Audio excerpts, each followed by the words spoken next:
C'est à Trentemoult, en bordure de Loire, que nous retrouvons François Lelièvre, créateur et passionné de bateaux. Vous allez voir qu'on va faire un client. Je en vendra cet après-midi. C'est en 1994 qu'il crée Canotage de France, entreprise de construction de canots à voile pour la pêche, la régate ou simplement les plaisirs de la navigation.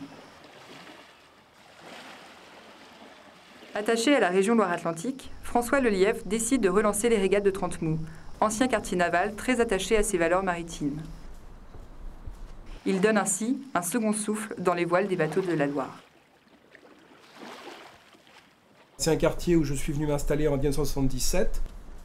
C'est nous qui nous sommes attelés à reprendre cette tradition de régate.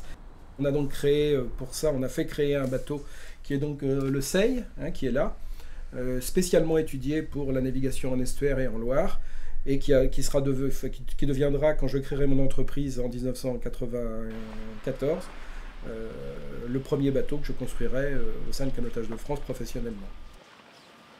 Moi, je me considère comme un passionné d'abord, c'est-à-dire que j'ai la chance, mais je dirais que c'est une chance aussi que j'ai méritée de vivre quelque chose qui me passionne. C'est-à-dire que les bateaux, je suis dedans depuis que je suis tout petit, puisque mon grand-père était marin. De fait, j'ai une formation d'architecte et puis j'aime bien réfléchir sur les objets, qui fait que je suis créateur, c'est-à-dire que j'aime bien marier ce que certains appellent la tradition avec effectivement les besoins de loisirs d'aujourd'hui.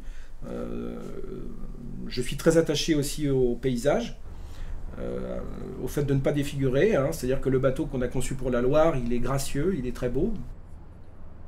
Et je trouve qu'il embellit beaucoup ce fleuve et qu'il est beaucoup plus beau par exemple qu'une flotte de kayak ou de canoë qui est complètement perdue sur l'immensité du Val de Loire, puisque la Loire a toujours porté des voiles.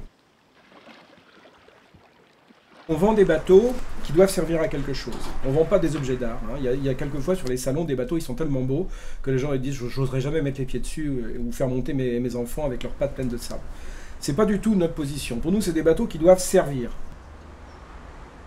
C'est une phrase qui, je crois, est prêtée au poète Camoens, qui disait « Vivre n'est pas nécessaire, naviguer est indispensable ».